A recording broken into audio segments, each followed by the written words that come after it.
চেষ্টা কৰিছো এতিয়াৰ পৰা কোনো ৰাজনৈতিক দলে গোপনে বৰঙণি ল'ব নোৱাৰিব কিয়নো ৰাজনৈতিক দলে ৰাজহুৱা কৰিব লাগিব বৰঙণি ধনৰ উৎস লগতে ন্যায়ালয়ৰ তৰফৰ পৰা নিষিদ্ধ কৰা হৈছে ইলেক্টৰেল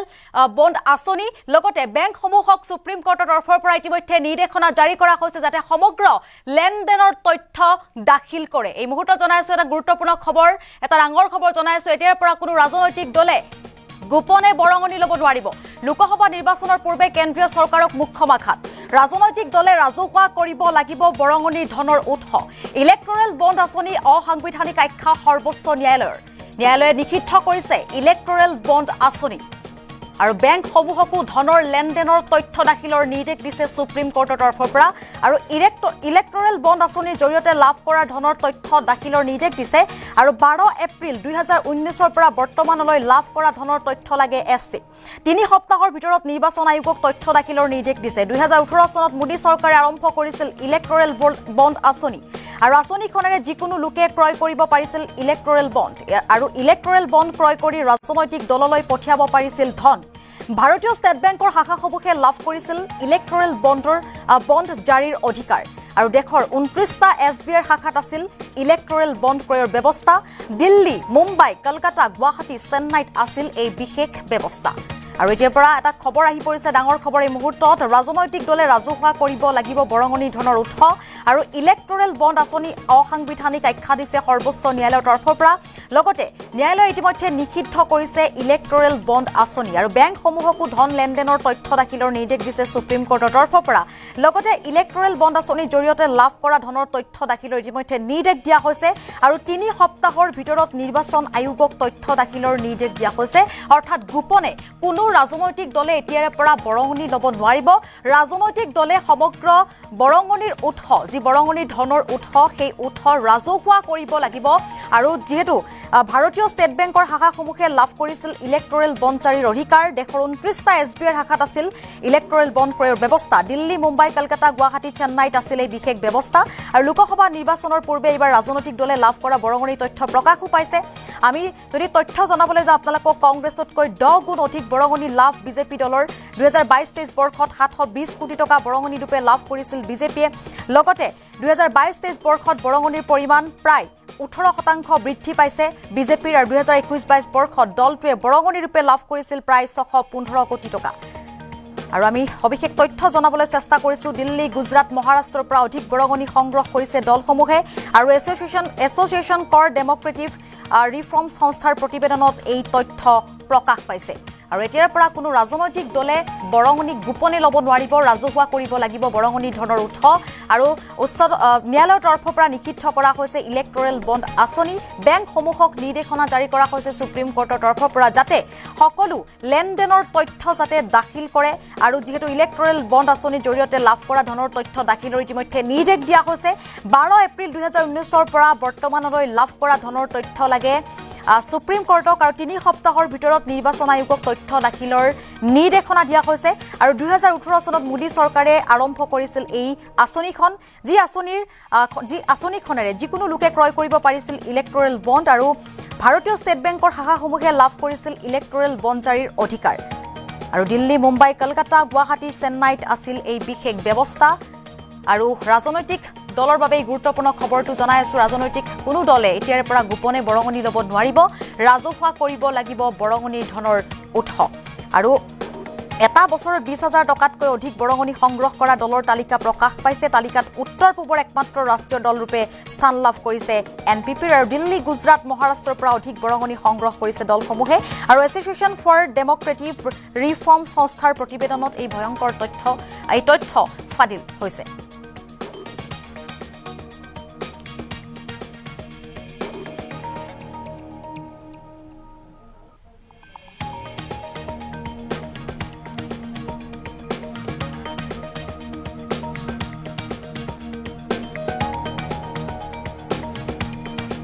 देखिए आज एक बहुत ही महत्वपूर्ण फैसला सुप्रीम कोर्ट ने दिया जिसका कि बहुत लंबा असर होगा हमारी पूरी चुनावी लोकतंत्र के ऊपर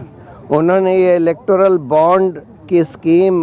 कॉम्प्रिहेंसिवली स्ट्राइक डाउन कर दी है ये कहते हुए कि इसमें जो एनोनिमस एलिमेंट इन्होंने लाया कि भाई किसी को पता नहीं लगे कि भाई ये इलेक्टोरल बॉन्ड किसने खरीदे और किसको दिए, ये बिल्कुल हमारे जनता के सूचना के अधिकार के खिलाफ है, जो कि एक मौलिक अधिकार है जनता का।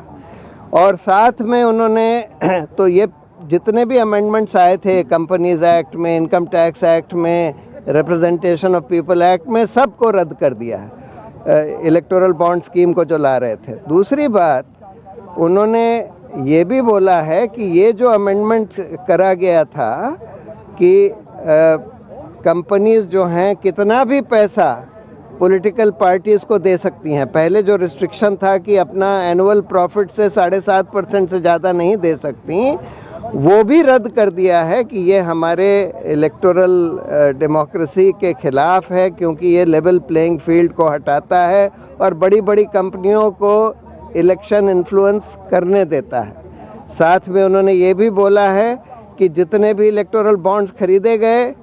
और जो जमा करे गए पॉलिटिकल पार्टियों ने जो अपने खातों में जमा करे, उसका पूरा ब्यौरा स्टेट बैंक ऑफ इंडिया, जिसके पास ये सारी इन्फॉर्मेशन है, वो इलेक्शन कमीशन को दे और ये पब्लिक वेबसाइट पर डाला जाए, जिससे कि जनता को पता लगे कि किसने ये इलेक्टोरल बॉन्ड्स खरीदे और किस पॉलिटिकल पार्टी को दिए। देखिए, आज एक बहुत ही महत्वपूर्ण আৰু এয়া আছিলে মন্তব্য। আমি আপোনালোকক মন্তব্য শুনাবলৈ চেষ্টা কৰিছোঁ, যিহেতু এতিয়া লোকসভা নিৰ্বাচনৰ পূৰ্বে কেন্দ্ৰীয় চৰকাৰক মুখ্য আঘাত বুলি ক'ব লাগিব। ৰাজনৈতিক দলে ৰাজহুৱা কৰিব লাগিব বৰঙণি ধনৰ উৎস। ইলেক্টৰেল বণ্ড আঁচনি অসাংবিধানিক আখ্যা দিছে সৰ্বোচ্চ ন্যায়ালয়ৰ তৰফৰ পৰা। ন্যায়ালয়ে নিষিদ্ধ কৰিছে ইতিমধ্যে ইলেক্টৰেল বণ্ড আঁচনি আৰু বেংকসমূহক ধনৰ লেনদেনৰ তথ্য দাখিলৰ নিৰ্দেশ দিছে সুপ্ৰিম কোৰ্টৰ তৰফৰ পৰা। ইলেক্টৰেল বণ্ড আঁচনিৰ জৰিয়তে লাভ কৰা ধনৰ তথ্য দাখিলৰ নিৰ্দেশ দিয়া হৈছে আৰু 12 এপ্ৰিল 2019 চনৰ পৰা বৰ্তমানলৈকে লাভ কৰা ধৰণৰ তথ্য লাগে সুপ্ৰিম কোৰ্টক। তথ্য বিচাৰিছে তেওঁলোকে। 3 সপ্তাহৰ ভিতৰত নিৰ্বাচন আয়োগক তথ্য দাখিলৰ নিৰ্দেশনা জাৰি কৰা হৈছে সুপ্ৰিম কোৰ্টৰ তৰফৰ পৰা। আৰু 2018 চনত মোদী চৰকাৰে আৰম্ভ কৰিছিল ইলেক্টৰেল বণ্ড আঁচনি আৰু আঁচনিখনৰ যিকোনো লোকে ক্ৰয় কৰিব পাৰিছিল ইলেক্টৰেল বণ্ড আৰু ইলেক্টৰেল বণ্ড ক্ৰয় কৰি ৰাজনৈতিক দললৈ পঠিয়াব পাৰিছিল ধন। আৰু সেই ধন কিন্তু এতিয়াৰ পৰা সেই যিটো চিষ্টেম, সেই চিষ্টেমত পঠিয়াব নোৱাৰিব, যিহেতু গোপনে ধন বা বৰঙণি ল'ব নোৱাৰিব এতিয়াৰ পৰা কোনো ৰাজনৈতিক দলে। ভাৰতীয় ষ্টেট বেংকৰ শাখাসমূহে লাভ কৰিছিল ইলেক্টৰেল বণ্ড জাৰিৰ অধিকাৰ। দেশৰ 29টা SBI শাখাত আছিল ইলেক্টৰেল বণ্ড ব্যৱস্থা। দিল্লী, মুম্বাই, কলকাতা, গুৱাহাটী, চেন্নাইত আছিল বিশেষ ব্যৱস্থা। লগতে লোকসভা নিৰ্বাচনৰ পূৰ্বে ৰাজনৈতিক দলে লাভ কৰা বৰঙণিৰ তথ্য ইতিমধ্যে প্ৰকাশ কৰা হৈছে। কংগ্ৰেছতকৈ 10 গুণ অধিক বৰঙণি লাভ কৰিছে বিজেপি দলে। 2022-23 বৰ্ষত 720 কোটি টকা বৰঙণি ৰূপে লাভ কৰিছিল বিজেপিয়ে। 2022-23 বৰ্ষত বৰঙণিৰ পৰিমাণ প্ৰায় 18% বৃদ্ধি পাইছিল। 2021-22 বৰ্ষত দলটোৱে বৰঙণি ৰূপে লাভ কৰিছিল প্ৰায় 615 কোটি টকা। আৰু বিপৰীতে পূৰ্বতকৈ বৰঙণিৰ পৰিমাণ হ্ৰাস কংগ্ৰেছ বাও দলৰ। আৰু এই সময়ছোৱাত কংগ্ৰেছৰ সংগ্ৰহ 79,928 লাখ টকা আৰু এটা বছৰত 20,000 টকাতকৈ অধিক বৰঙণি সংগ্ৰহ কৰা দলৰ তালিকাত উত্তৰ পূবৰ একমাত্ৰ ৰাষ্ট্ৰীয় দল ৰূপে স্থান লাভ কৰিছে NPPয়ে। দিল্লী, গুজৰাট, মহাৰাষ্ট্ৰৰ পৰা অধিক বৰঙণি সংগ্ৰহ দলসমূহৰ আৰু এছ'চিয়েশ্যন ফৰ ডেম'ক্ৰেটিক ৰিফৰ্মছ সংস্থাৰ প্ৰতিবেদনত এই তথ্য প্ৰকাশ পাইছে। পুনৰবাৰ আমি মন্তব্য আগবঢ়াম। देखिए, आज एक बहुत ही महत्वपूर्ण फैसला सुप्रीम कोर्ट ने दिया, जिसका कि बहुत लंबा असर होगा हमारी पूरी चुनावी लोकतंत्र के ऊपर। उन्होंने ये इलेक्टोरल बॉन्ड की स्कीम कॉम्प्रिहेंसिवली स्ट्राइक डाउन कर दी है, ये कहते हुए कि इसमें जो एनोनिमस एलिमेंट इन्होंने लाया कि भाई किसी को पता नहीं लगे कि भाई ये इलेक्टोरल बॉन्ड किसने खरीदे और किसको दिए, ये बिल्कुल हमारे जनता के सूचना के अधिकार के खिलाफ है, जो कि एक मौलिक अधिकार है जनता का। और साथ में उन्होंने तो ये जितने भी अमेंडमेंट्स आए थे कंपनीज एक्ट में, इनकम टैक्स एक्ट में, रिप्रेजेंटेशन ऑफ पीपल एक्ट में, सबको रद्द कर दिया है इलेक्टोरल बॉन्ड स्कीम को जो ला रहे थे। दूसरी बात, उन्होंने ये भी बोला है कि ये जो अमेंडमेंट करा गया था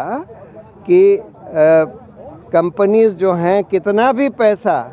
पॉलिटिकल पार्टीज़ को दे सकती हैं। पहले जो रिस्ट्रिक्शन था कि अपना एनुअल प्रॉफिट से 7.5% से ज़्यादा नहीं दे सकती, वो भी रद्द कर दिया है कि ये हमारे इलेक्टोरल डेमोक्रेसी के खिलाफ है, क्योंकि ये लेवल प्लेइंग फील्ड को हटाता है और बड़ी बड़ी कंपनियों को इलेक्शन इन्फ्लुएंस करने देता है।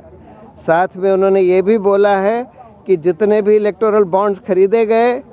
और जो जमा करे गए पॉलिटिकल पार्टियों ने जो अपने खातों में जमा करे, उसका पूरा ब्यौरा स्टेट बैंक ऑफ इंडिया जिसके पास ये सारी इन्फॉर्मेशन है वो इलेक्शन कमीशन को दे और ये पब्लिक वेबसाइट पर डाला जाए, जिससे कि जनता को पता लगे कि किसने ये इलेक्टोरल बॉन्ड्स खरीदे और किस पॉलिटिकल पार्टी को दिए।